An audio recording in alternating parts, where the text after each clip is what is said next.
Just give Djokovic the trophy now.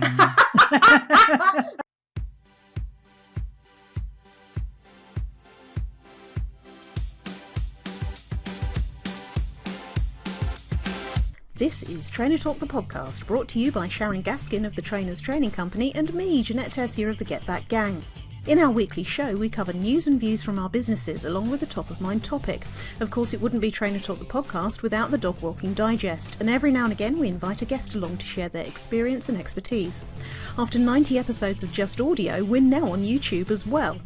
So feel free to catch up there. Just search for the Trainers Training Company or the Get That Gang, or download us on audio only through your favourite podcast streamer. So why not sit back with a cuppa, make that journey or chore go a little bit quicker with our weekly inspiration for developing your training business.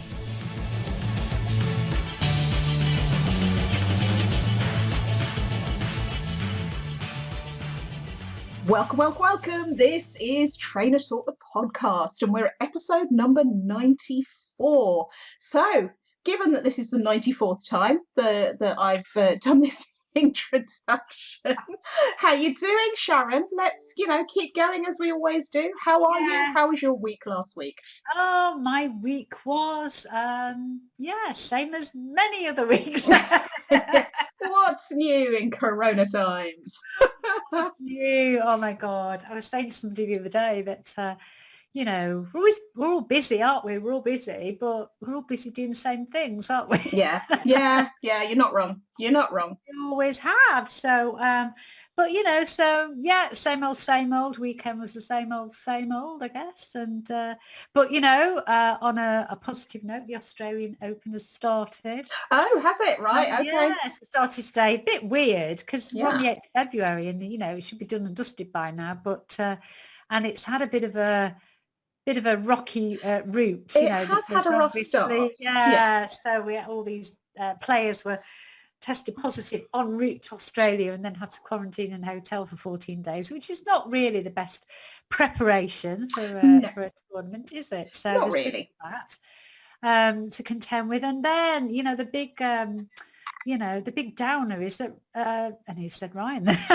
Rafa, one of these days, yeah. Rafa is already injured and didn't take part in the ATP Cup because he's got a stiff lower back, so that doesn't sound great. So I'm not really holding out much hope because he's had no matches, and if he plays, one, he might not play, and two, if he does, not really had any practice. So just give Djokovic the trophy now. Oh, the resignation in your voice. Resignation and bitterness. Yeah. I'm not bitter. Oh dear, it's interesting, isn't it? Because ever since you said, however many episodes ago it was on the podcast, that nobody likes Djokovic, as in the players and so on and so forth. Yeah, I know. Ever since you sort of said that, I've been sort of reading the news around it, around anything to do with tennis with a slightly different slant, and go, oh, okay, maybe that kind of is giving it away a little bit. I mean, I know that what's his face, Kyrgios, the Australian guy, is not a fan. Not a fan of him either. Well, yeah, he is trying to be a bit of a bad boy, isn't he? Sort of following in McEnroe and Agassi footsteps, but at the same time, he's not afraid of telling it like it is when it comes to Djokovic, is he? No, he's not. And so it was one of the many things that Kyrgios has said that I actually agreed with on this occasion. That was a first. Mm-hmm. That was a first. But yeah, so we've got that to kind of, I'm thinking, I don't kind of feel the same about it. In fact, I've not even watched it this morning. I was going to say, have you seen anything? Not seen anything yet. I'm kind of like, I'm waiting for, I think Rafa will be playing tomorrow or Wednesday if he plays, and I don't know. I don't like it when he's not in full health. It's not the same. It's just not the same. So we will see. But the risk of risking the wrath of Sharon, he is getting on a little bit. Well, indeed, yes. So indeed. for a tennis player, I should say. But I just, he probably has only maybe, who knows, I mean, Roger Federer's 40 this year. I mean, God, he's still around, well, sort of. So, he let him win another one. Because they're both got 20 now, so just let him get one more. Yeah. So he'll be Yeah. on 21, and then he can retire. Then. Yeah, absolutely. As long as Roger doesn't win another one, right? Oh, he won't win another one. You heard that first, people. I heard that here first. Oh my. Okay, stranger things have happened, but yeah, sure. Okay, yeah.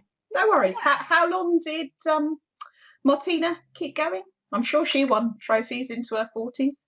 Yeah, but doubles. Does it not count? Yeah. But no, it counts, but not with the Grand Slam record. Singles. Okay. All right then. Okay. All right then. Anyway, apart from the fact that it's on, but you're not watching, but you are, but you're not watching. What else has happened in your week last week? What else has happened? It was a bit of just lots of Zooming as usual. Had some Trainers Talk welcome sessions for some new members. We had our local leaders meeting. Yes, we did. Tuesday. Meeting, which was nice and very productive. I did a live on LinkedIn with one of our local leaders, Karen Curitan, who interviewed me for her show on LinkedIn. That was nice. I did my Transform on my Transform program, my mastermind program. We had our monthly development day on Thursday. Yep. And that was fun. And we were talking about marketing through personal connection. Because, that's one of the things that we've talked about in the Complete Trainer this month, isn't it? Around marketing, that all marketing is based on personal connection. Doesn't Absolutely. matter what you do. Yep. All boils down to that. So we were exploring ways of kind of consciously bringing that into our marketing, because after all, one, trainers are generally good at that because they generally are good with people, and two, it kind of is usually the things that we really enjoy, and that's what we want to do. We want to make it all fun, ease, joy, all that sort of stuff. Yeah, so we did that. What else did I do? Doing, the obligatory Michael Neal course for the month. Another month, another Michael Neal course. Of course, absolutely. So I think it was one that he did last year or 2 years ago, which is all about fearless living, which is interesting. So ways of kind of not letting fear get in the way, whether that be through our personal life or whether that indeed be through our business lives. And usual, that is always really interesting, and it's been about it really. Yeah, packed a lot into the week. Nice. Yeah, quite a lot. Yeah. No, that's good. You? Well, we had, as you've already mentioned, obviously the local leaders meeting on Tuesday evening. And this is sort of, we've had a few Trainer Talk locals happen in January, but not many. So this was the first time we'd sort of had a catch up since people had been running them, certainly with the new website side of things up and running and all the rest of it. So that was pretty cool to catch everybody up on that. And then on Wednesday, I did a webinar for the Complete Trainer group on, well, I say a webinar. It was I titled it a discussion with a few slides. So I held it as a meeting, actually, all about websites for people and linking that into marketing. And again, running with the theme of connection, personal connection, and saying, look, at its most basic, your website needs to be the smile that you're not there for. So, when you meet somebody for the first time at a networking event, the chances are you're going to hold your hand out, shake their hand and smile, right? During normal times. And that's what your website needs to do more than anything else. And it is easy for us to get so caught up in the complexity of what your website could do that we kind of forget that it has to serve that very basic function. It has to be that friendly welcome for somebody when they go onto it to try and either find out more about you, or they might have found you in a search, or you might indeed have met them at a networking meeting of some description and given them a business card or something, and they've gone to have a look at your website and find out a little bit more. So it's really important that we don't forget the sort of the very, very bottom line, if you like, of what your website is there to do, and it's to be that smile in your absence, to give people that extra sense of connection with you. And also, obviously, to build up know, like, and trust, which we've talked about on many occasions. So that was really good. Really good interaction in that. And having billed it as running at an hour and a half, it did run for an hour and a half. I was very proud. Very proud. On the dot. On the dot. So that was really cool, and managed to sort of get that sorted and up into the Kajabi group for everybody that's in the Complete Trainer, so they can all see that. So after I'd done that, then it was sort of full steam ahead preparation for Trainer Talk Local Bournemouth on Friday morning. And we were discussing mainly the negotiation skills that trainers need and can use when they are negotiating to win a piece of work. And it was based on the talk that one of our members, Gary Gorman, gave last December at Trainer Talk Live. And of course, we've got the next Trainer Talk Live coming up in March, haven't we? I know. Can't believe how quickly that's come around. It's crazy. So yeah, so it was great that Gary came along to the local in Bournemouth as well. Virtual, obviously, and so I sort of was just running through my notes, but it was great that I asked people to talk about, how they feel about negotiation, what it is about it that perhaps they feel might be holding them back, and all that kind of thing. So Gary was able to give the benefit of his wisdom and knowledge in that as well, which is really cool. And again, ran to 2 hours precisely. Oh, I know, I'm on a roll. Master timing. But the back end of the week was a little bit overshadowed.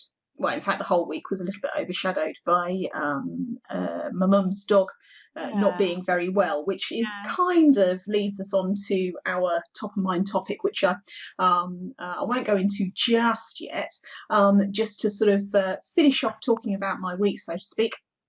Outside of all of that, it's just a question at the moment really of sort of ploughing on with everything. But I know we've spoken about this before.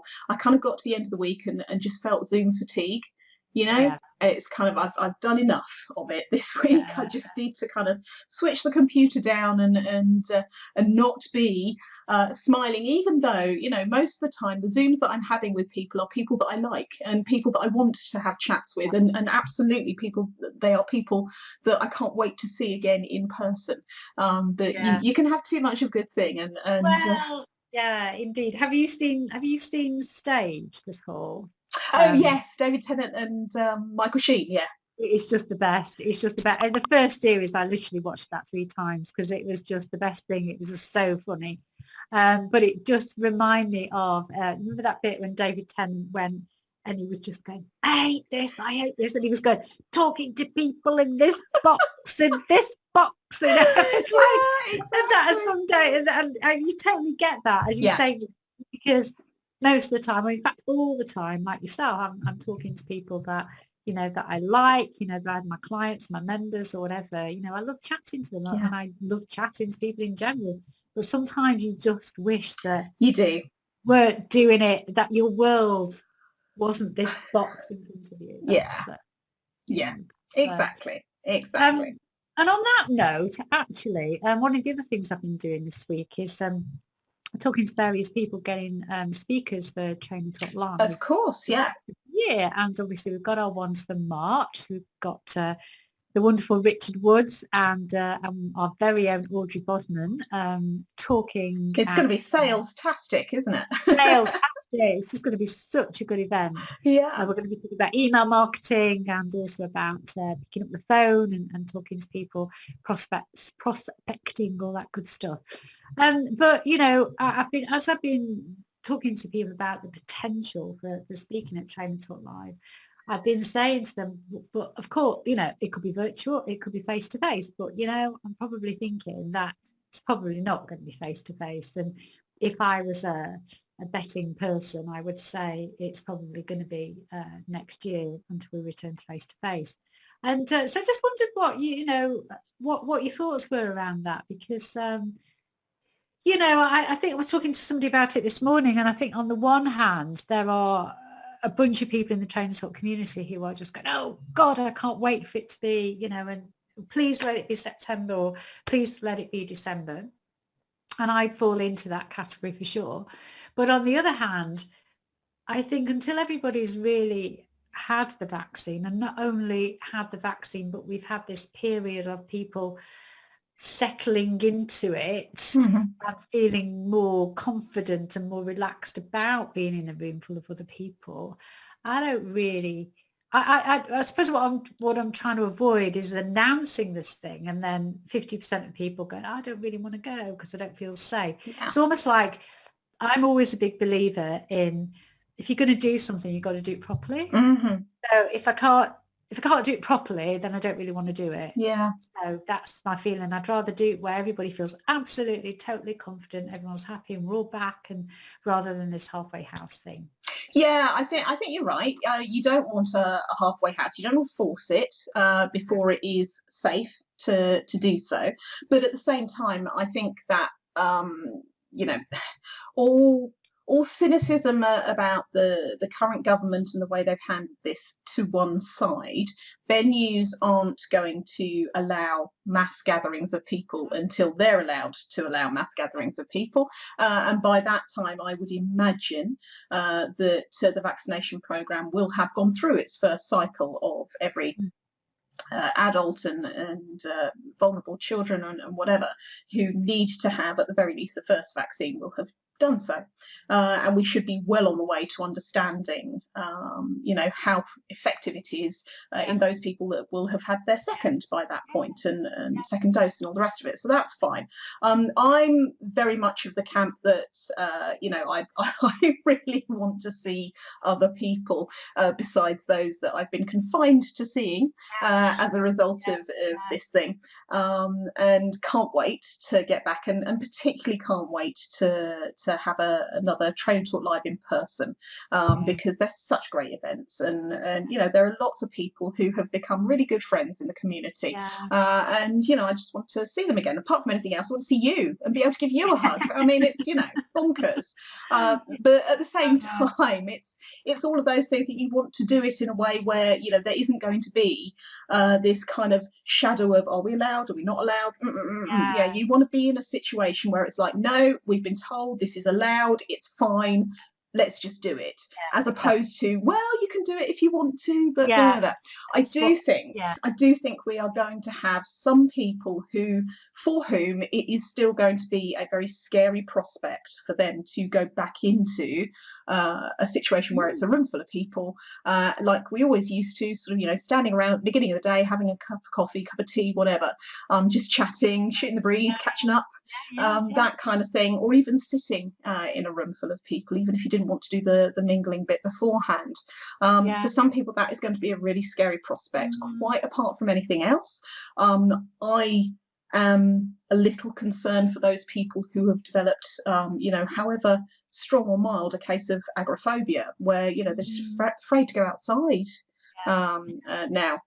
Yeah. But that said, I think if we are in a position where there's no, as I say, no lingering doubt about the getting together, then fantastic. I would, the optimist in me is keeping everything crossed for it to be December, but I know there are other people, that yourself included, that think that's quite a long shot. I think it's a long shot as well, but I would like to have that as a, come on, let's see if we can, even though there's absolutely nothing that I can personally do about making that happen other than going for my vaccine when I'm called.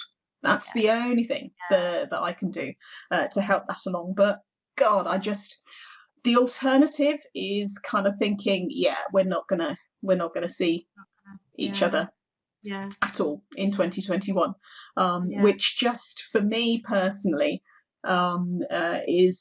it's not, I don't believe it's being in denial about it, it's just I don't want to give up that little bit of hope. The little glimmer.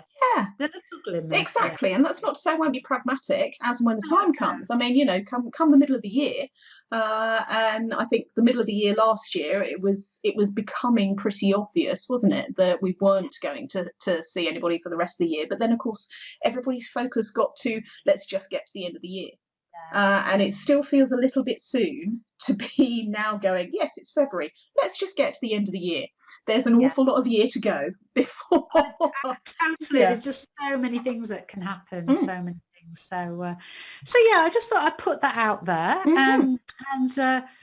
Excuse me. And also, before we move on to Top of Mind, I'd just like to give a little shout out to the lovely Jackie Clifford for two reasons. One, because she's just taken, she's just been appointed Trainers Talk local leader for East Anglia. So if you are in the East Anglia area, which covers, I believe, sort of Essex, Suffolk, Norfolk, sort of Cambridgeshire, those sorts of areas. Yeah, the ones that are under about 10 foot of snow at the moment. Exactly that. Those places.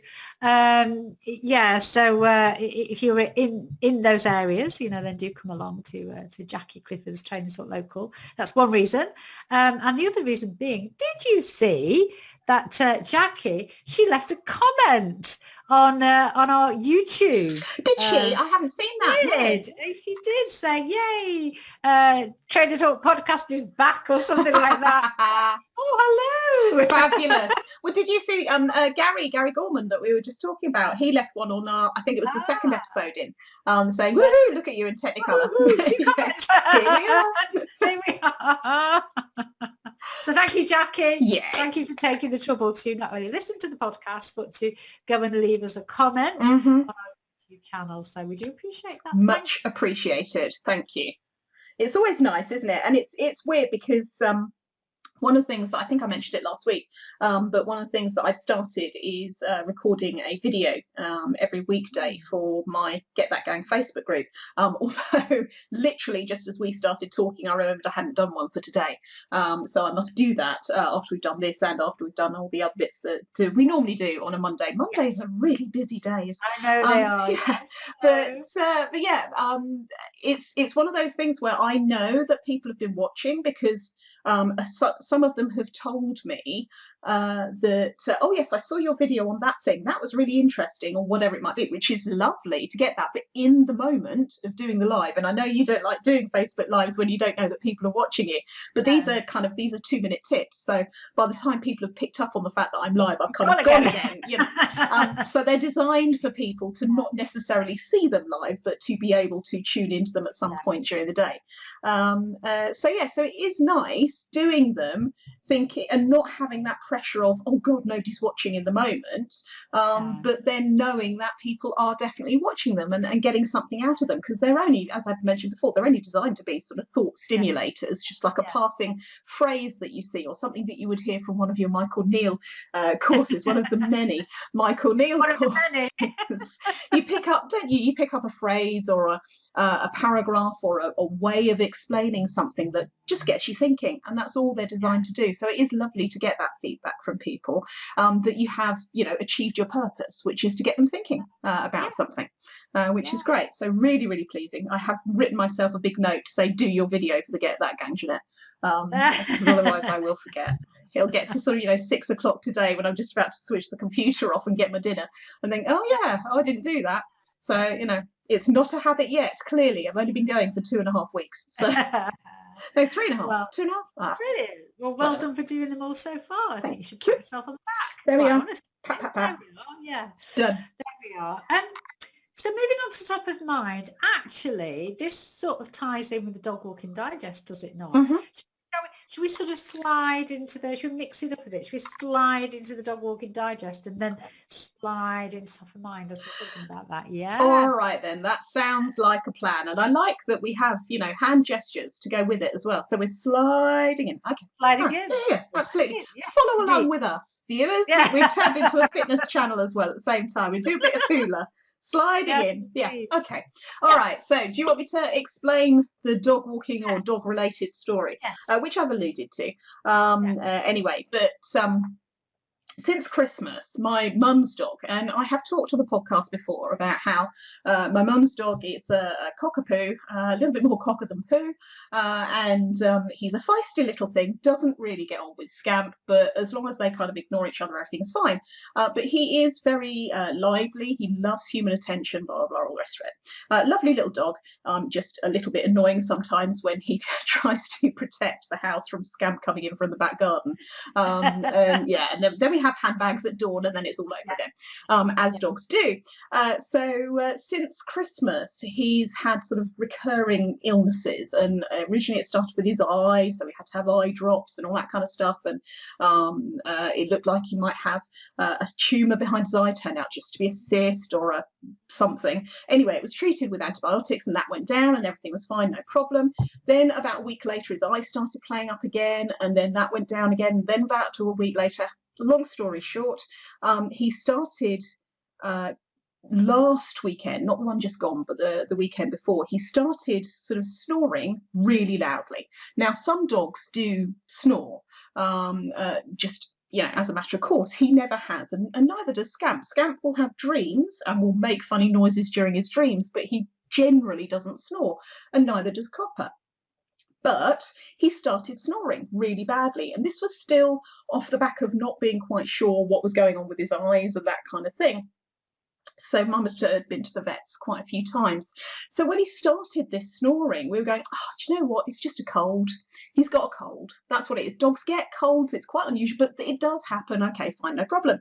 So she took him in on Monday morning, and actually it turned out that his glands were swollen and were swelling, so they were getting bigger, and they weren't really quite sure what's wrong with him. So they gave him a couple of injections and I think antibiotics and something, and she had to go back in again on the Tuesday because he'd got a really high temperature, and they were saying, look, if his temperature doesn't respond to what we're giving him, we're going to have to bring him in and put him on a drip and all the rest of it. Anyway, his temperature had gone down slightly on the Tuesday, so they pumped him full of more whatever they pumped him full of, and he had to go back on the Thursday. On the Thursday, he was no better at all. His glands were really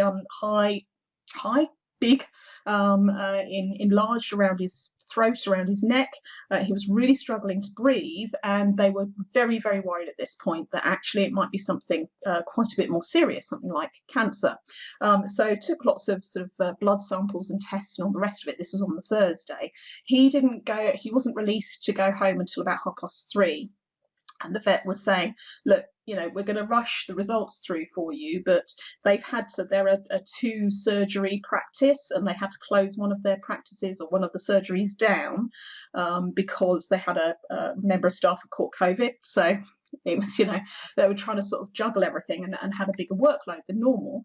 And so on Friday, we were still waiting for the results, and Mum had been told originally, we'll try and get the results to you tomorrow, but if not, it might not be until after the weekend.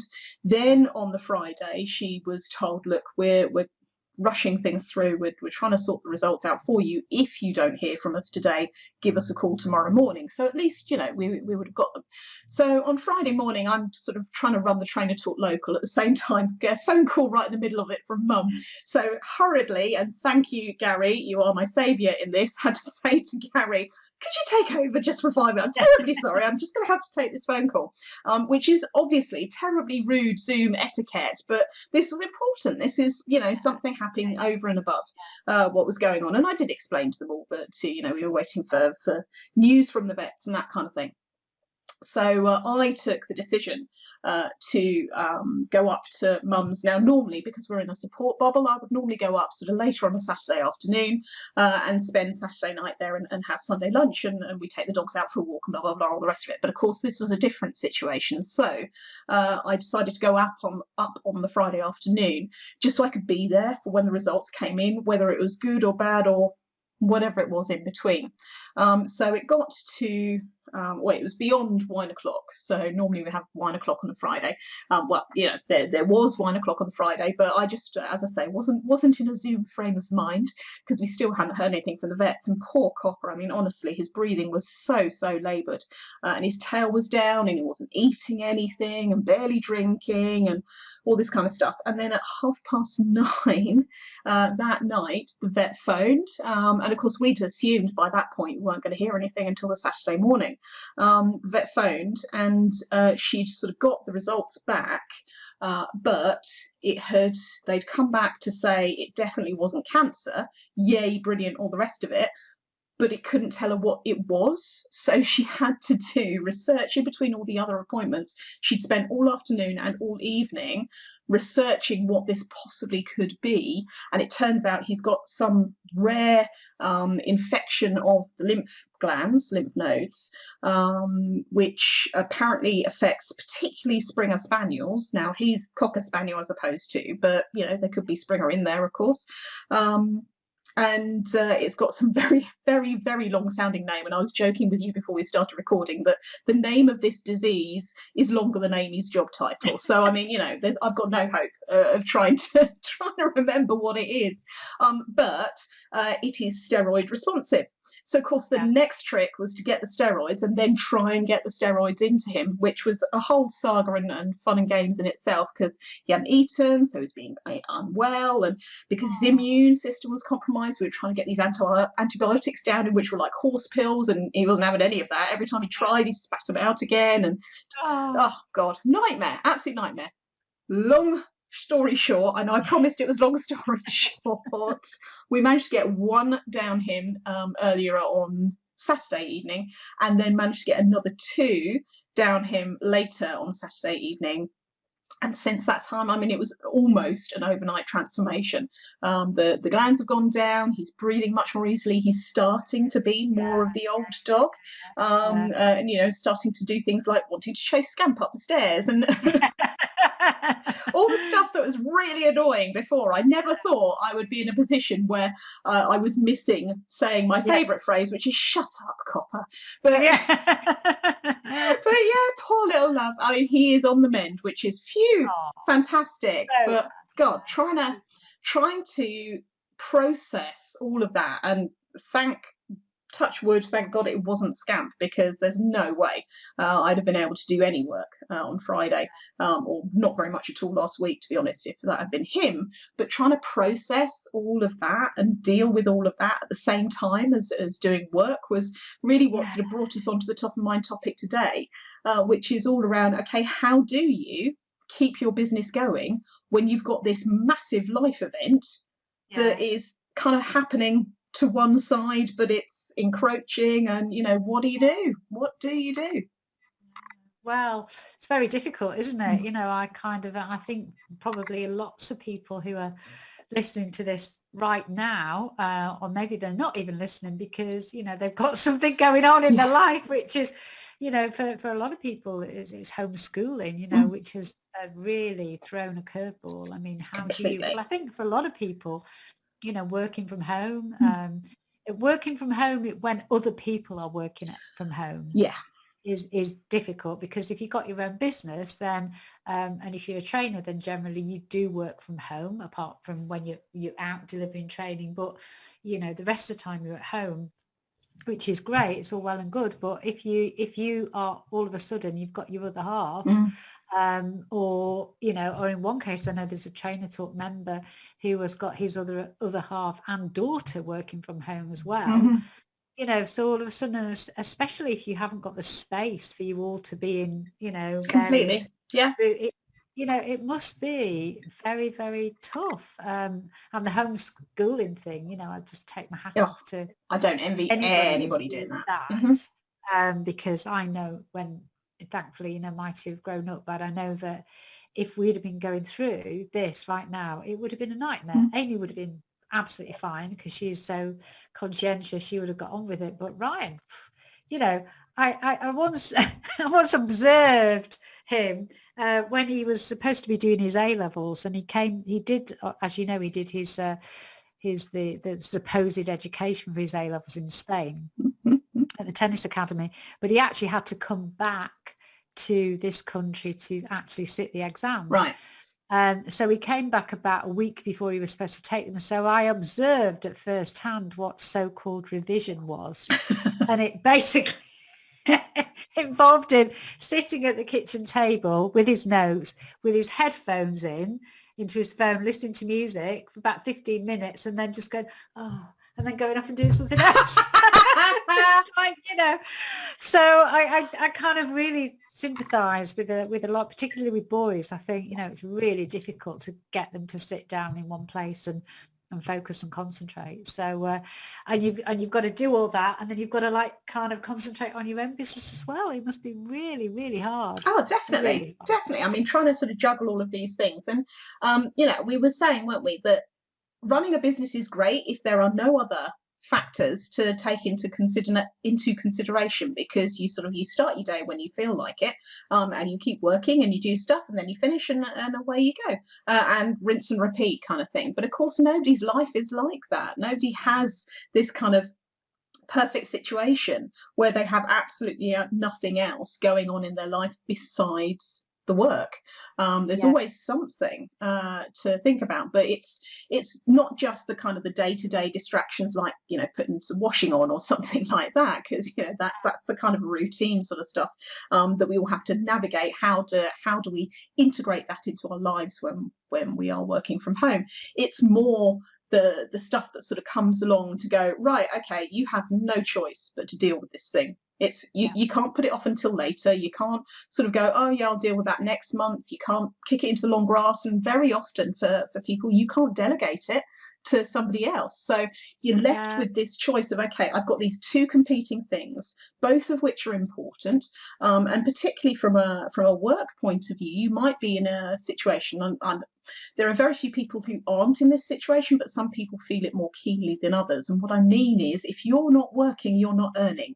And it's kind of it's that versus dealing with the other thing that needs dealing with, which could have disastrous consequences if you don't do something about it, or even if there's nothing you can do. In the case of waiting for vet results, blood results and that kind of, can't do anything, but it doesn't stop it being there and being in your head and influencing what you're doing. And as I said to you beforehand, I don't know that either of us have necessarily got any magic bullet for what to do about this, but I do think it's really important to recognize that you have to acknowledge yourself in this, and acknowledge that you cannot be as productive on each of those things as you might like to be.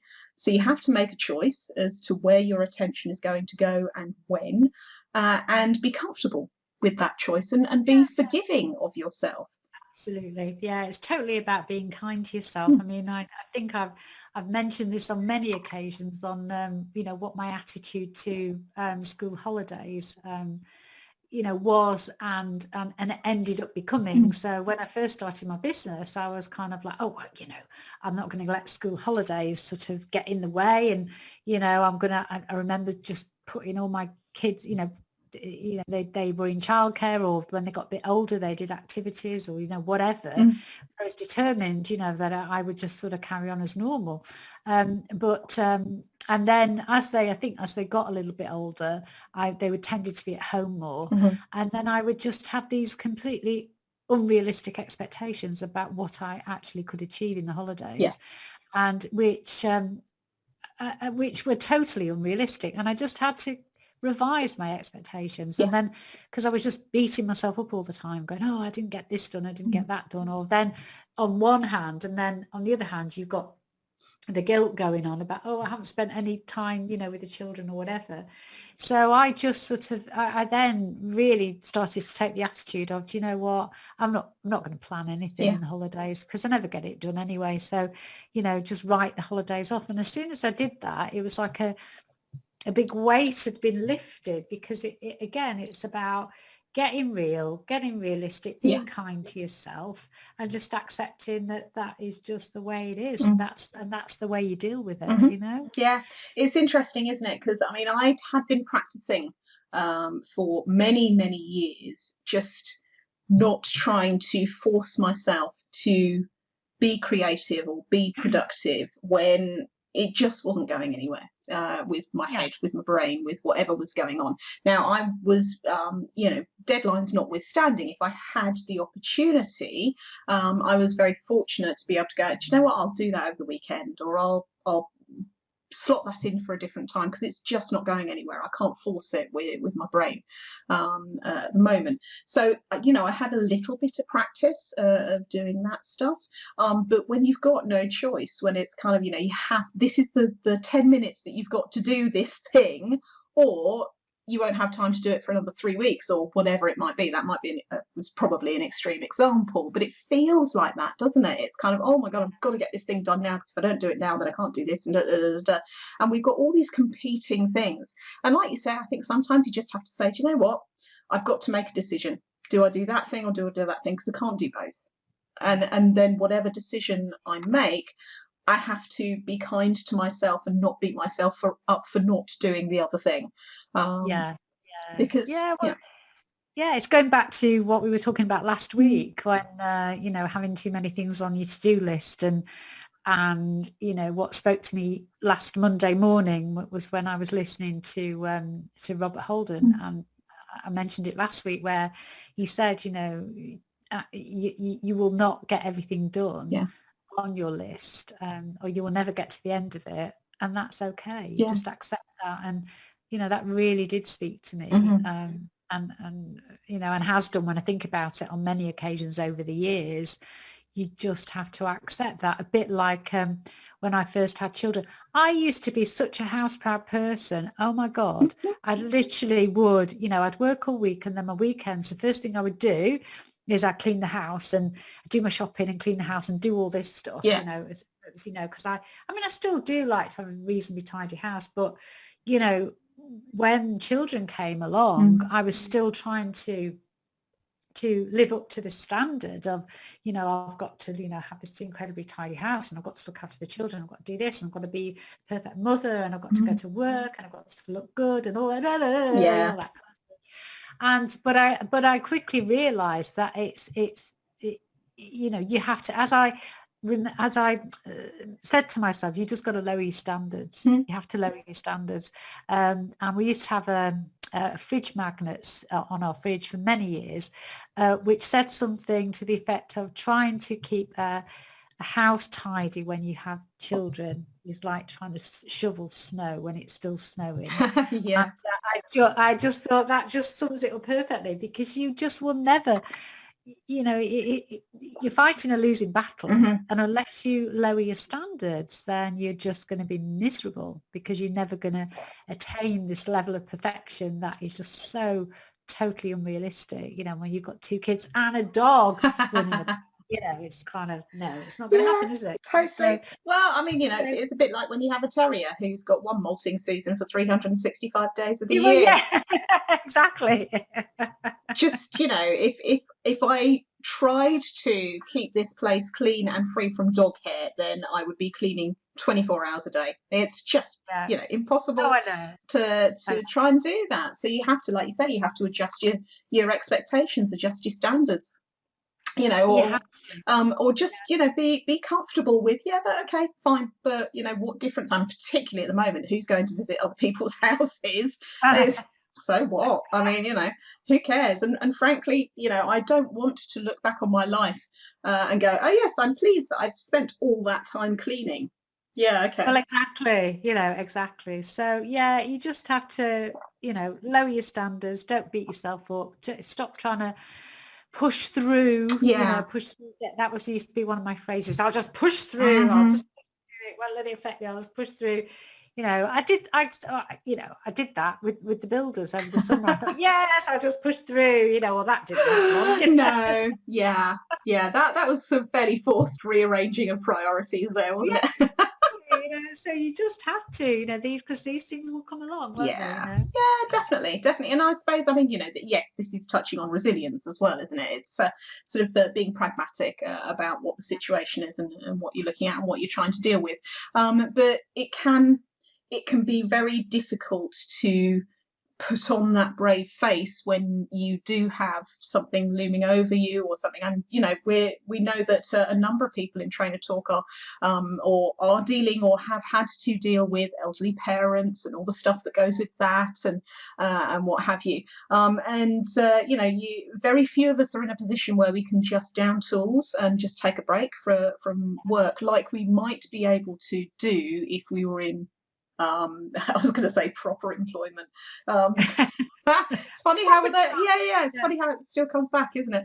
I definitely couldn't go back to working for somebody else for sure, as many of us I know say, but it is slightly different, and you do have to think about things differently, because you can't just take a sabbatical from paid employment. You've got to consider what the consequences might be, and then adjust to suit.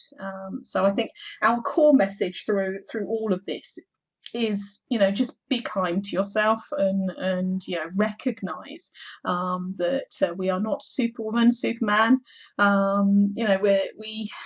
We don't owe anything to anybody. I think that is something that we kind of get caught up in a little bit sometimes, is kind of, oh, well, I said I was going to have this meeting, so I must have this meeting, or I said I was going to do this thing, so I must do this thing. And it's like, life happens to everybody. I think 9 times out of 10, if not more than that, if we just explain to people that I'm trying to deal with this thing at the moment, so things aren't going to be quite as swift as normal, or I might not be able to get back to you as quickly as normal, or I'm going to have to rearrange that meeting, or whatever it might be. That's fine. It's absolutely fine, and greater than 9 out of 10, 99 out of 100 people will be absolutely fine about that. You'll always get the one idiot that is kind of, well, I'm more important than anything in your life. It's like, in which case, that's a big red flag to get rid of that person out of your life. But yeah, I think we kind of put far too much pressure on ourselves to be able to handle everything, and life's going to get in the way no matter what. So there we are. There we are. And on that note, I think we're done for this week. I think we are, aren't we? Yes. Yes, indeed. So thank you, everybody, for listening, and we will see you all again next week. Indeed. Take care, everybody. Bye.